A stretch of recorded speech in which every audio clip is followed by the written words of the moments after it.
जळगावच्या शाहूनगरमधील MD drugs प्रकरणात पोलिसांनी आणखी 3 जणांना अटक करत एमडी ड्रग्स नेटवर्कचा पर्दाफाश करण्यात पोलिसांना यश आले असून जळगाव उपविभागीय पोलीस अधिकारी संदीप गावित यांच्या पथकाने ही कारवाई केली।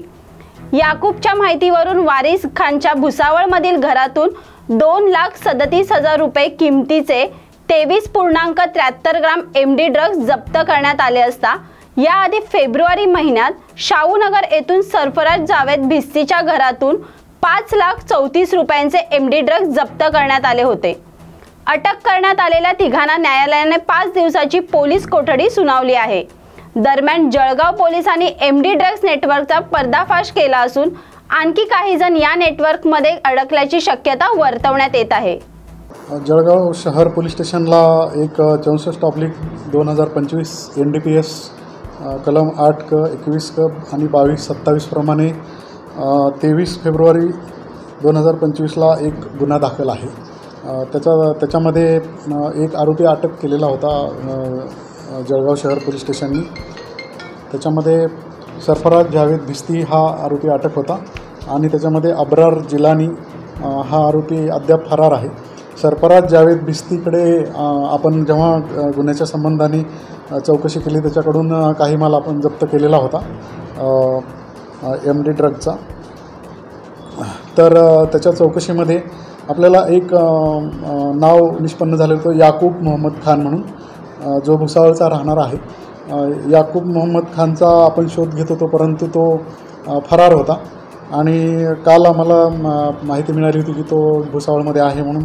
तर भुसावळमध्ये त्याला तो मिळाला आपल्याला। चौकशीसाठी त्याला ताब्यात घेऊन त्याच्याकडून चौकशी केली असता त्यानं अन्सार हसन भिस्ती जळगावचा आहे, पिंपराळा हुडको जळगावमध्ये राहणारा, त्याच्याकडून हा एमडीचा माल त्यांनी खरेदी केलेला आहे। आणि वारिस जैनुल खान हा जो मूळ हा नॉर्थ मुंब्रा ठाणे जिल्हा ठाणे इथला आहे, सध्या खडका रोड भुसावळ इथे राहतो। त्याच्याकडे त्यांनी तो माल ठेवलेला आहे अशी आपल्याला माहिती दिली होती। त्याच्यावरून आपण सदर हा जो आरोपी आहे याकूब मोहम्मद खान याला घेऊन आपण वारिस जैनुल खान याच्या घरी सर्च केले।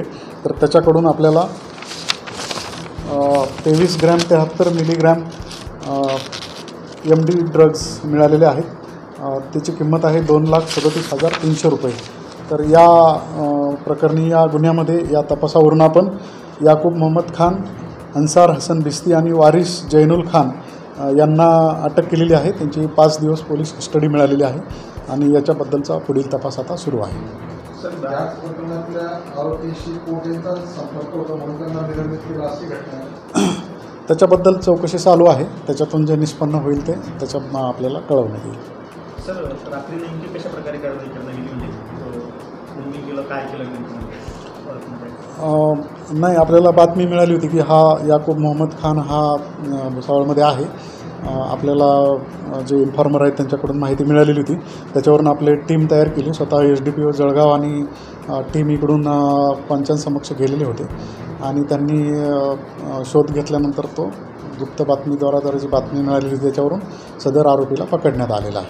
सर, किती वाजता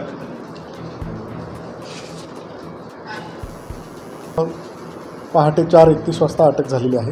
त्यांना आज कोर्टात हजर केलं होतं। शहरातील श्रीकृष्णनगर टिळकनगर परिसरामध्ये गेल्या 13 दिवसांपासून पाणी पुरवठा होत नसल्याने नागरिक त्रस्त झाले असून काल रात्री नागरिकांनी आंदोलन केले असता उन्हाची तीव्रता वाढत असून शहरातील पाण्याचा प्रश्न बिकट होत चालला आहे। श्रीकृष्णनगर टिळकनगर परिसरामध्ये नियमित पाणी येत नसून मात्र शेजारील वस्तींमध्ये वेळेवर पाणी येते। हा सतत त्रास नागरिकांना असल्यामुळे त्यांनी आंदोलन केले। यावेळी अभियंता यांनी आपल्याला पाणी वेळेवर येईल असे आश्वासन दिल्यानंतर नागरिकांनी आंदोलन स्थगित केल्याचे सांगितले। की आम्हाला असं वाटतच नाही आम्ही संभाजीनगरला राहतोय म्हणून, कारण N4 इकडे तिकडे आम्ही बाकी एरियामध्ये आमचे रिलेटिव्ह आहे त्यांना आम्ही विचारतो तर 6व्या-7व्या दिवशी वेळेवर पाणी येतं तिथं आणि आमच्याकडे जवळजवळ 12-13 कधी 15 दिवस जातात। मार्च महिन्यामध्ये तर जवळजवळ आमच्याकडे 3दाच पाणी आलं पूर्ण 1 महिन्यामध्ये। तर हा 2दाच आलं, 2दाच पाणी आलं। तर एवढा प्रॉब्लेम येऊ लागला पाण्याचा आणि ते पाणी साठवून ठेवतो आम्ही। पाणी साठवून ठेवतो, ते पाणी साठवून ठेवल्यामुळं वास येतो त्या पाण्याचा, नंतर मग आम्हाला त्रास होऊ लागला त्याचा, गॅस्ट्रो वगैरे असं होऊ लागलं. आणि टँकर घेऊन तरी किती घेणार आहे, महिन्याला जवळजवळ आमचे 7-8 हजार रुपये पाण्यातच चालले. मग कॉर्पोरेशनला आम्हाला एवढीच विनंती की आम्हाला वेळेवर पाणी द्यावं, बाकी काय नाही, बस आमचं एवढंच म्हणणं आहे. खरीप पेरणीसाठी शेतकऱ्यांना त्वरित कर्ज उपलब्ध करून द्यायला पाहिजे, कारण मागच्या वर्षी सुद्धा राज्यातील काही शेतकऱ्यांना कर्ज मिळाले नाही. यामुळे शेतकऱ्यांची मोठी निराशा झाली असता. आता खरीप हंगाम तोंडावर आले असून या पार्श्वभूमीवर सरकारने शेतकऱ्यांना उपलब्ध दरामध्ये सर्व खते उपलब्ध करून द्यावी, या संदर्भातच आढावा बैठक घेण्यात आली. ती बैठक जालना जिल्हाधिकारी कार्यालयाच्या सभागृहामध्ये पार पडली असून या बैठकीला जिल्ह्याच्या पालकमंत्री पंकजा मुंडे यांच्यासह जिल्ह्यातील सर्व आमदार, पदाधिकारी, कार्यकर्ते व अधिकारी यांच्या प्रमुख उपस्थितीमध्ये पार पडली असल्याची माहिती हजर डॉक्टर कल्याणराव काळे यांनी दिली आहे.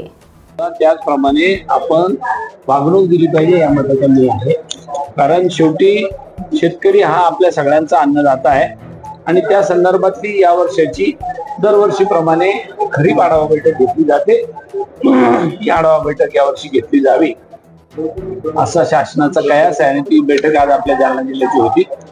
त्या बैठकीमध्ये प्रामुख्याने शेतकऱ्याला पीक कर्ज मिळतं का, खताचा पुरवठा बरोबर होतो का, बी बियाणं वेळेवर पुरवलं जातं का, या संदर्भात त्या भूमिका साधारणपणे या बैठकीमध्ये मांडल्या जातात. आणि त्या भूमिकेतून जर विचार केला तर मागच्या वर्षी साधारणपणे 1308 कोटी रुपयाचं कर्ज वाटप या जालना जिल्ह्याला व्हायला पाहिजे होतं.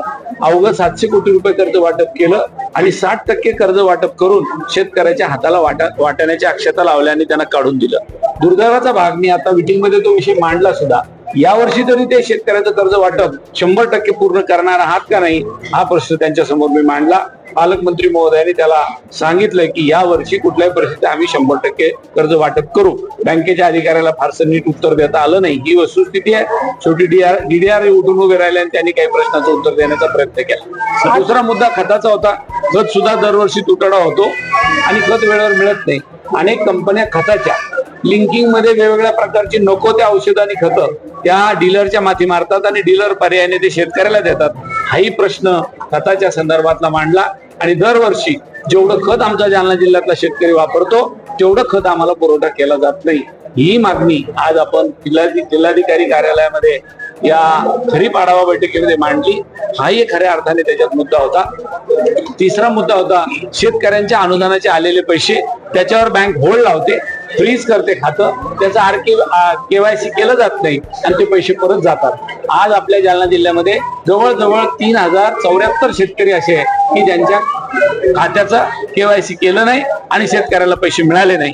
असे अनेक प्रश्न आजच्या या बैठकीमध्ये मांडले. धन्यवाद.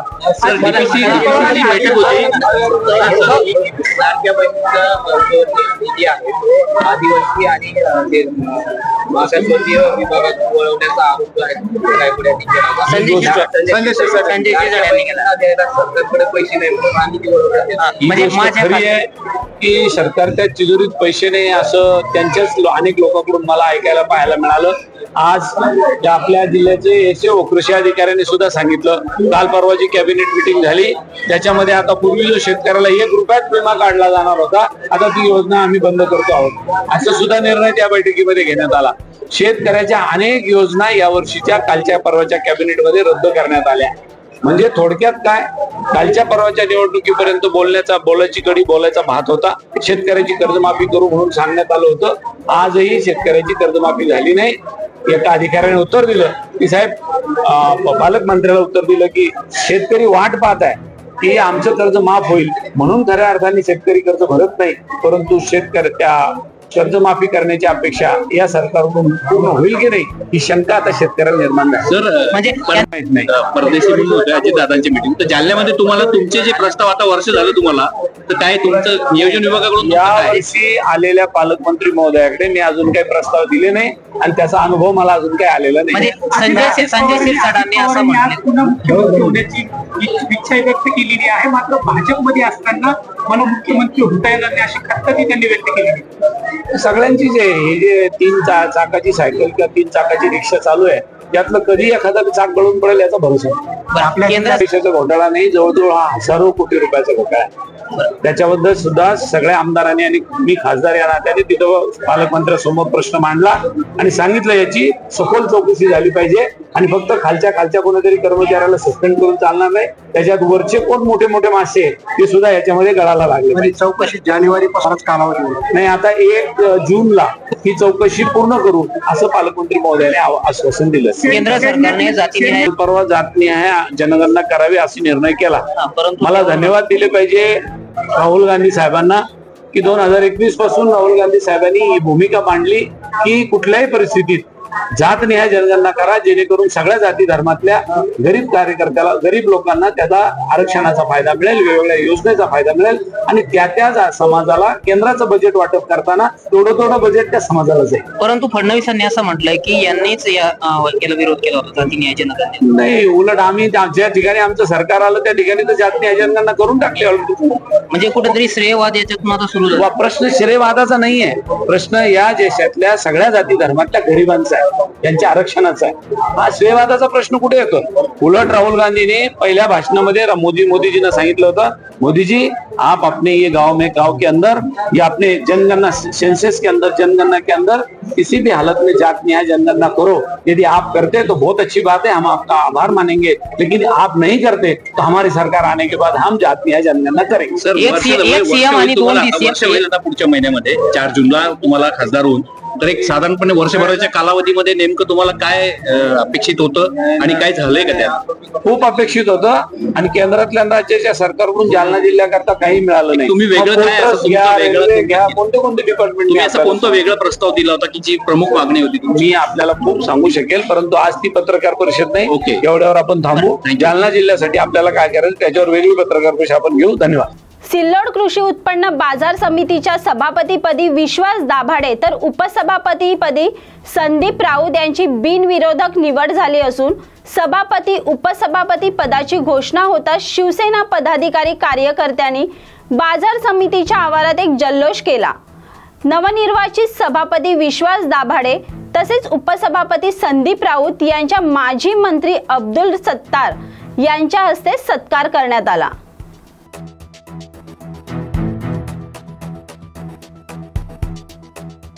जालना जिल्ह्याच्या पालकमंत्री पंकजा मुंडे या जालना जिल्हा दौऱ्यावर आल्या असता त्यांनी जालना जिल्हाधिकारी कार्यालयामध्ये सभागृहात आढावा बैठक घेतली असता यामध्ये त्यांनी जिल्ह्यातील शेतकऱ्यांच्या पीक पाणी टंचाईच्या विविध मुद्द्यांवर विशेष करून ही बैठक घेतली आहे. या बैठकीमध्ये त्यांनी संबंधित अधिकारी कर्मचाऱ्यांना योग्य त्या सूचना दिल्या आहेत. खरीप हंगामामध्ये शेतकऱ्यांना मुबलक दरात बियाणे खते उपलब्ध करून द्या, तसेच शेतकऱ्यांच्या अडचणींवर विशेष करून लक्ष द्यावे अशा सूचना यावेळी त्यांनी जिल्हाधिकारी व संबंधित अधिकाऱ्यांना दिली आहे. या बैठकीला जिल्ह्यातील सर्व आमदार पदाधिकारी कार्यकर्ते आवर्जून उपस्थित झाले होते. या बैठकीमध्ये शेतकऱ्यांच्या अडचणी लवकरच दूर केल्या जातील अशी ग्वाही यावेळी दिली आहे. आज फक्त पीक पाणी आणि टंचाई या विषयावर चर्चा झाली. ही जिल्हा नियोजन समितीची बैठक नसून एका विषयाची बैठक होती आणि त्याच्यामध्ये विस्तृत चर्चा झाली की कसं पीक कर्ज शेतकऱ्यांना वाटण्यासाठी काय काय केलं पाहिजे, बियाणं किती उपलब्ध आहे, कसं उपलब्ध केलं पाहिजे, खतं उपलब्ध आहेत का, किती टंचाई आहे, किती उपलब्ध केले पाहिजे, कोणत्या पिकाची काय परिस्थिती आहे, पीक कर्जाची काय परिस्थिती आहे, शेतकऱ्यांच्या मागणीप्रमाणे कर्ज वितरण होत आहे किंवा नाही, या सगळ्या विषयांवर विस्तृत चर्चा झाली. सन्माननीय आमदारांनी खासदारांनी अनेक विषय मांडले, त्याच्यावर सुद्धा विभागाला निर्देश दिले आहेत आणि अत्यंत चांगली आणि अत्यंत सकारात्मक एवढे सगळे अनुभवी आहेत. हे तर माझ्यापेक्षा अनुभवी आहेत. मी तर शाळेत जात होते तेव्हा आमदार झाले, लोक मंत्री झाले, तर मला काय फार ताण नाही पडला. पाणी टंचाई जी आहे ती मोठ्या प्रमाणामध्ये जालना जिल्ह्यामध्ये आहे. किती वाडे वस्त्या आणि गावांमध्ये पाणी टंचाई सुरू आहे. पाणी टंचाईचा विषय दर आठवड्याला कॅबिनेट चर्चा करते पूर्ण राज्याचा. त्याचा फार बारीक मायन्यूट आम्ही आढावा घेत आहोत आणि आता स्पेशल पाणी टंचाईची बैठक सुद्धा कदाचित येणाऱ्या शुक्रवारी मी घेईन. मी फिजिकली नाही येऊ शकले तर ऑनलाईन बैठक मी घेणार आहे. आज आम्ही त्याची चर्चा केलेली आहे की किती पाणी उपलब्ध आहे वगैरे. पण त्याची डिटेल चर्चा आता काय करावं लागणार आहे, दर 6-7 दिवसांनी ती करावी लागणार आहे. जोपर्यंत पाऊस पडत नाही, पाण्याची उपलब्धता होत नाही, तर आम्ही त्याचा बारीक टच मध्ये राहू त्या विषयी. बहिणीचे पैसे अजून खात्यामध्ये आलेले नाही. मी त्या संबंधित खात्याची माहिती माझ्याकडे नाही. सरकार जालन्यामध्ये 57 कोटी रुपयांचा अतिवृष्टी पूरग्रस्तांचा जो अनुदानाचा विषय आहे तो काही अधिकारी कर्मचाऱ्यांनी लाटल्याचं प्रकरण, तोही विषय संपूर्ण चर्चेत चौकशी समिती नियुक्त केली, पण त्या चौकशी समितीच्या माध्यमातून काय बाहेर आलंय, संपूर्ण विषय अत्यंत विस्तृत चर्चा झाली. सगळ्या आमदारांनी त्याच्यावर मत मांडलं, खासदारांनी मांडलं, सर्व कलेक्टरांशी पण आम्ही बोललो. ती समिती आहे, त्याची पूर्ण चौकशी चालू आहे.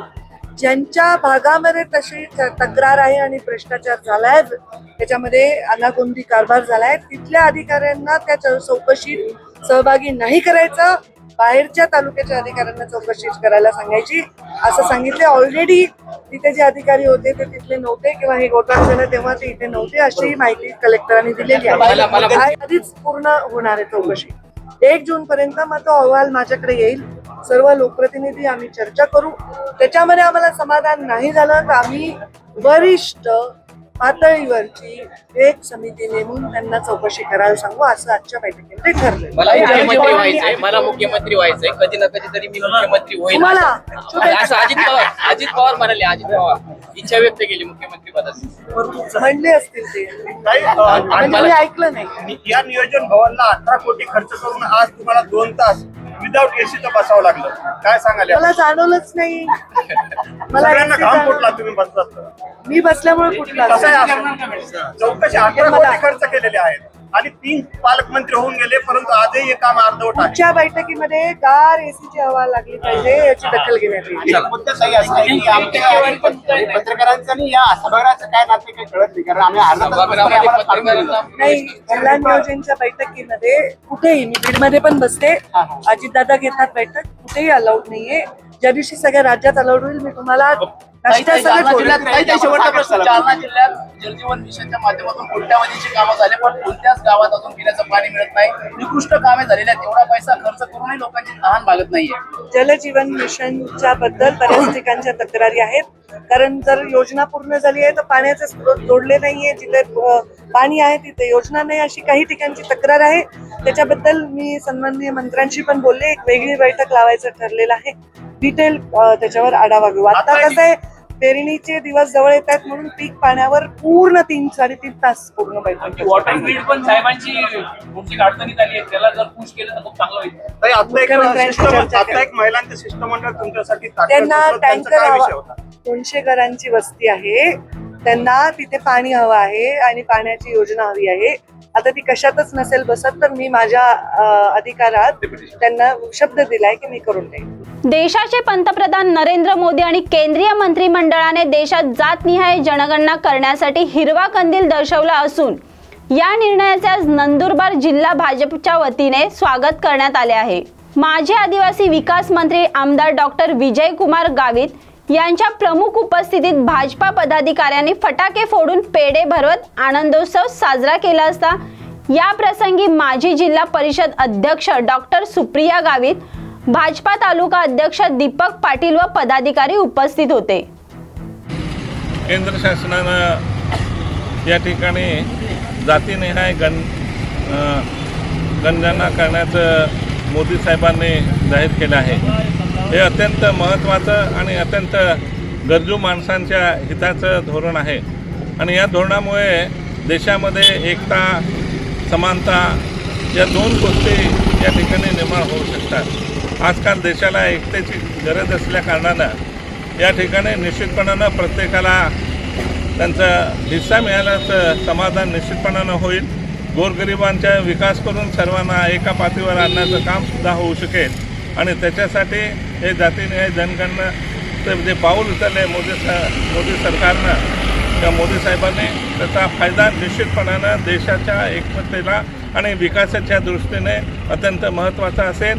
त्याचबरोबर या ठिकाणी देशातील विकासाची कामं मोठ्या प्रमाणामध्ये होऊन देशाचं उत्पन्नसुद्धा या निमित्तानं वाढेल आणि त्यामुळे मोदी साहेबांचे आम्ही मनापासून आभार मानतो. केंद्र सरकारने हा निर्णय घेतला त्या केंद्र सरकारचंही मनापासून आभार मानतो. नवी मुंबईतील नेरूळ येथील DY पाटील मैदानात वेव्ह समिती कार्यक्रमाअंतर्गत AR रहमान यांचं संगीत कॉन्सर्ट आयोजित करण्यात आला असून यासाठी मोठ्या प्रमाणावर नागरिक येणार असल्याने वाहतूक व्यवस्था सुरळीत ठेवण्यासाठी वाहतूक विभाग रस्त्यावर उतरले आहेत. नो पार्किंग मध्ये वाहने पार्क केल्यास तात्काळ क्रेनद्वारे वाहन बाजूला करून कारवाई करण्यात येणार आहे. यासाठी 12 क्रेन तैनात करण्यात आले आहेत.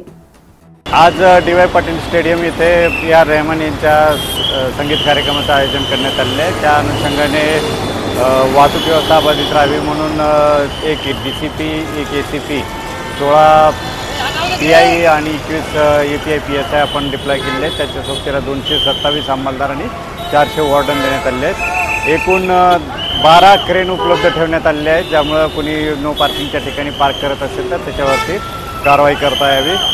भीमाशंकर ते LP ब्रिजपर्यंतचा जो स्टेडियम समोरचा सर्व्हिस रोड आहे त्याची अधिसूचना जारी करण्यात आली आहे. तेव्हा तिथं कुठल्याही प्रकारच्या वाहनांना पार्किंग करता येणार नाही. तसेच स्टेडियमच्या परिसरामध्ये सुद्धा कुठल्याही वाहनांना पार्किंग करता येणार नाही. वाहतूक अबाधित राहावी म्हणून आपण दुपारी 2 वाजल्यापासून ते रात्री 12 वाजेपर्यंत सर्व हेवी व्हेकल जी आहे ती आपण बंद केलेली आहे, ज्याच्यामुळं वाहतूक व्यवस्था सुरळीत राहील. आपल्या माध्यमातून मी सर्वांना विनंती करू इच्छितो की पार्किंगची जागा जी आहे ती अपुरी असल्याकारणाने जास्तीत जास्त सार्वजनिक वाहतूक व्यवस्थेचा वापर करावा आणि आपली वाहने घेऊन येत असाल तर रहेजा युनिव्हर्सल त्याचबरोबर पंचशील त्याच्या बाजूलाच असलेले पार्किंग, भीमाशंकर, त्यानंतर सेक्टर 15ची पार्किंग, सुनील गावस्कर मैदान, बामणडोंगरी मैदान, रामलीला मैदान या ठिकाणी पार्किंगची व्यवस्था करण्यात आलेली आहे. ते आणि या पार्किंगच्या संदर्भामध्ये पार्क प्लस ॲपवरती सुद्धा आपण प्री बुक करून आपली वाहनं जी आहे ती त्या ठिकाणी पार्क करू शकतो. नवी मुंबईतील हार्बर मार्गावरील जुईनगर यार्ड येथे बांधण्यात येत असलेल्या नवीन जंक्शन पॉइंटची केंद्रीय रेल्वे मंत्री अश्विनी वैष्णव यांनी पाहणी केली असता यावेळी रेल्वे अभियंत्यांनी रेल्वे मंत्री अश्विनी वैष्णव यांना जंक्शन पॉइंटच्या कामकाजाची माहिती दिली असता नवी मुंबईतील जुईनगर रेल्वे यार्ड येथून नवीन गाड्या सुरू करण्याचे काम वेगाने सुरू असून याचा आढावा घेण्यात आला.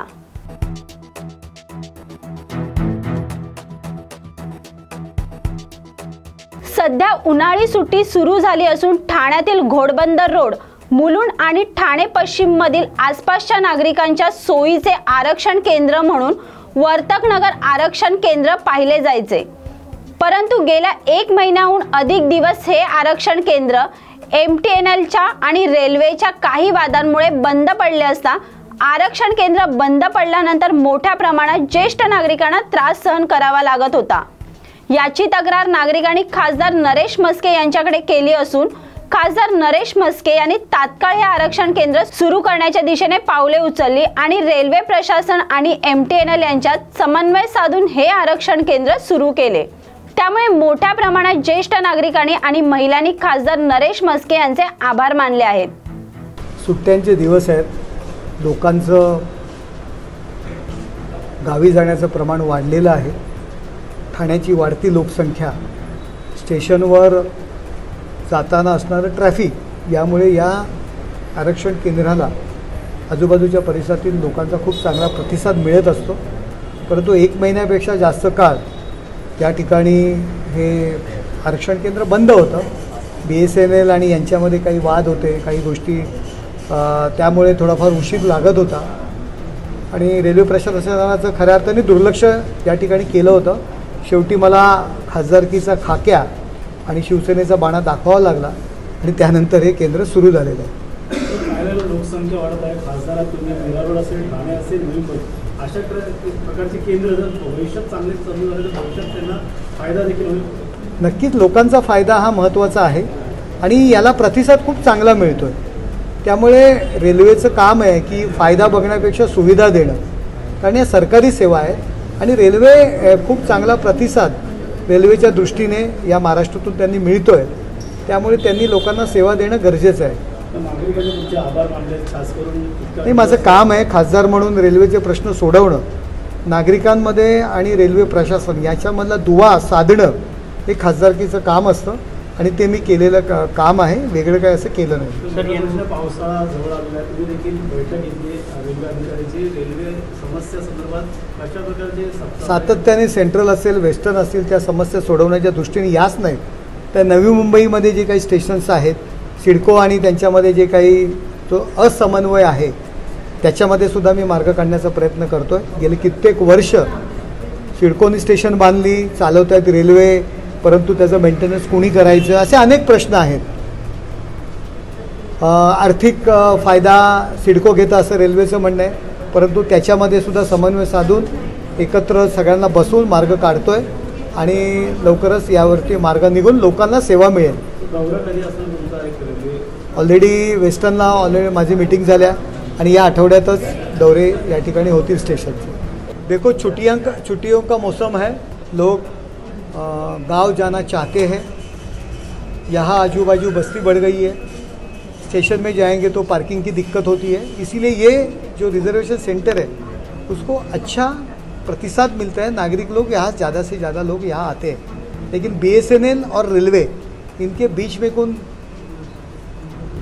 जम नहीं रहा था और लाइन का कुछ प्रॉब्लम था और इसीलिए यहाँ दुर्लक्ष्य हुआ था रेलवे प्रशासन का. 1 महीने के ऊपर ये रिजर्वेशन सेंटर बंद था. लोगों ने मुझे कंप्लेंट की, यहाँ का हमारे नगर सेवक है राजू फाटक, उन्होंने कंप्लेंट की. लोग मुझे फ़ोन कर रहे थे, मीडिया में भी ये बातें चल रही, तो तुरंत ही उसके पीछे हम लोग लगे. रेलवे प्रशासन को मैं अपना खासदार कैसा रहता है और काम कैसा करके लेना चाहिए उनको एक एग्जाम्पल दिया और तुरंत ही ये रिजर्वेशन सेंटर चालू हो गया और लोगों को जो दिक्कतें हो रही थी वो अभी ख़त्म हो गई. सर, अक्सर देखा गया है कि छुट्टियों के मौसम में जो एजेंट रहते हैं वो इस तरीके से पैसे ज़्यादा मात्रा में लेते हैं. देखो, यहाँ से तो एजेंट हम लोगों ने हटाया है, साना स्टेशन से भी हटाया है और रेलवे का जो पारदर्शी कारोबार शुरू है उसमें अब एजेंट लोगों की ज़्यादा महत्व नहीं है. ऑनलाइन सब सेवा है, लेकिन एजेंटों को हम लोग ध्यान नहीं देते और यहाँ विदाउट एजेंट टिकट मिलेंगी ऐसी सुविधा यहाँ उपलब्ध है. सर, लंबे रूट के लिए क्या कुछ वंदे भारत की आप मांग करेंगे? देखो, वंदे भारत और ये तो अभी सब ट्रेनें शुरू है. देखो, थाना स्टेशन का प्रॉब्लम है कि अभी यार्ड का जो प्रॉब्लम है, नई गाड़ी शुरू करनी तो नया यार्ड होना चाहिए. जो यार्ड है वहाँ से जो गाड़ी छुट्टी है उनको ही कम पड़ रहा है. एक गाड़ी रुकाने के लिए 10 गाड़ियाँ बंद करनी पड़ती है. वो सब जोड़ तोड़ के अभ्यास करके नया कुछ गाड़ियाँ शुरू हो जाएगी. आपके मतलब से लोगों को क्या मैसेज रहेगा? ये केंद्र शुरू हो चुका है, किस तरीके से आगे? देखो, ये केंद्र शुरू हुआ है, यहाँ ये फ़ायदा ले लो. यहाँ कोई एजेंट कोई दिखेगा और यहाँ कुछ पारदर्शी कारोबार आपको नहीं दिखेगा तो मुझे तुरंत कांटेक्ट करो. कुछ रेलवे की असुविधा है तो तुरंत हमसे कांटेक्ट करो, हमारे ऑफिस में आके बताओ, वो दूर करने के लिए हम सदैव तत्पर हैं. बिहारचे उद्योग मंत्री नितीश मिश्रा यांनी श्री साईबाबांच्या समाधीचे दर्शन घेतले असून दर्शनानंतर श्री साईबाबा संस्थानाच्या वतीने उपमुख्य कार्यकारी अधिकारी भीमराज दराडे यांनी त्यांचा सत्कार केला.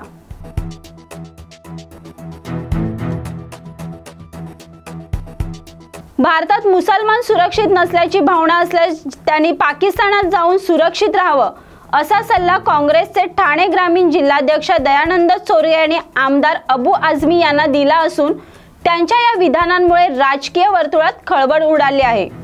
दरम्यान भारत सरकारने घेतलेल्या जातनिहाय जनगणनेच्या निर्णयाचे चोरगे यांनी स्वागत केले आहे. या मागणीसाठी काँग्रेसचे नेते राहुल गांधी यांनी सातत्याने पाठपुरावा केला आणि त्याला आता यश आलं आहे.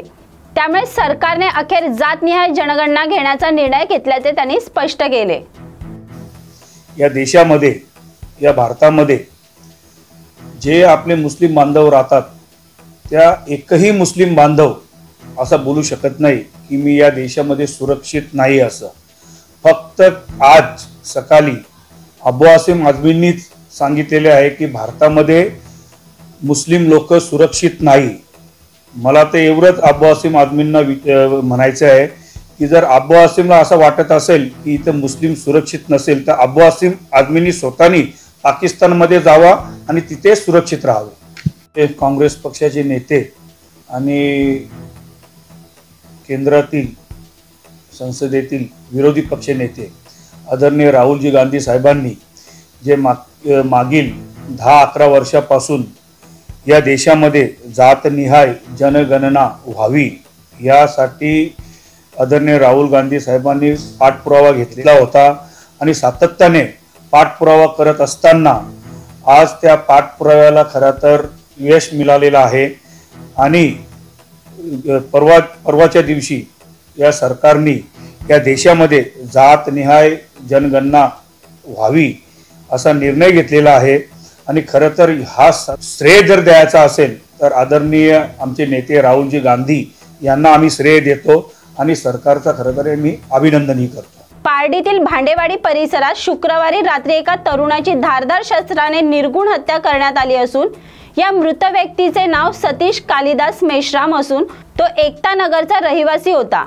रोजच्या प्रमाणे कामासाठी बाहेर गेलेला सतीश घरी परतलाच नाही आणि दुसऱ्या दिवशी त्याचा मृतदेह आढळल्याने परिसरात भीतीचे वातावरण निर्माण झाले। पोलिसांना माहिती मिळताच पारडी पोलिसांनी खुनाचा तपास सुरू केला असून 3 दिवस अगोदर सतीश आणि कुणाल शेंडे यांचं गाडीच्या वादावरून भांडण झालं होतं अशी माहिती पोलिसांना मिळाली। मृतकचं नाव सतीश मेश्राम आहे, वय 31 वर्ष आहे आणि जो आरोपी आहे तो कुणाल शेंडे आहे। दोघेही परिचित होते, मित्र होते, नेहमी दोघांचं बोलणं राहायचं। मृतक जे आहे पारडी हद्दीतला आहे आणि आरोपी वाटोळ्याच्या हद्दीत राहतो। 3 दिवसापूर्वी त्यांचा गाडी त्याने दिले होतं मृतकला आरोपीने, त्याच्या नातेवाईकाची होती आणि तो गाडी परत करत नव्हता। याच्यावरनं 3 दिवसापूर्वी त्यांचा वाद झालेला होता आणि त्याचप्रमाणे मृतक आरोपीच्या घरी जाऊन त्याला शिवीगाळ करून आलेला होता। ह्याच गोष्टीच्या मनात राग धरून आरोपीने 2 तारखेला रेल्वे ट्रॅकवर जेव्हा ते भांडेवाडीच्या तिथे होते तिथे त्या विषयावर वाद झाला आणि त्याच विषयाच्या मनात राग धरून आरोपीने मृतकाला शस्त्राने वार करून मारले। आरोपीवर आम्ही चेक केला, आरोपीवर कुठलाच रेकॉर्ड नाही आहे, कुठलेही गुन्हे त्याच्यावर दाखल नाही आहे। मृतकावर फक्त एक 420चा गुन्हा दाखल आहे, त्याच्यावर पण कुठले क्रिमिनल रेकॉर्ड नाही आहे। आणि ही कामगिरी 7 वाजता आम्हाला जसं माहीत पडलं सगळं आम्ही स्टाफचा पोहोचला, वरिष्ठ पोहोचले आणि वरिष्ठांच्या मार्गदर्शनानुसार आरोपीला जवळपास आम्ही 1 ते 1.5 तासात त्याला ताब्यात घेतलं आणि त्यांनी गुन्ह्याची कबुली दिली। मृतक जे हा होता तो रोजंदारीवर काम करायचा, सेंटिंगच्या कामाला जायचा आणि जो आरोपी आहे तो ऑटो रिक्षा चालक आहे। अशाच नवनवीन बातम्यांसाठी पाहत राहा न्यूज मराठी 24/7 नवा भारत नवा विचार।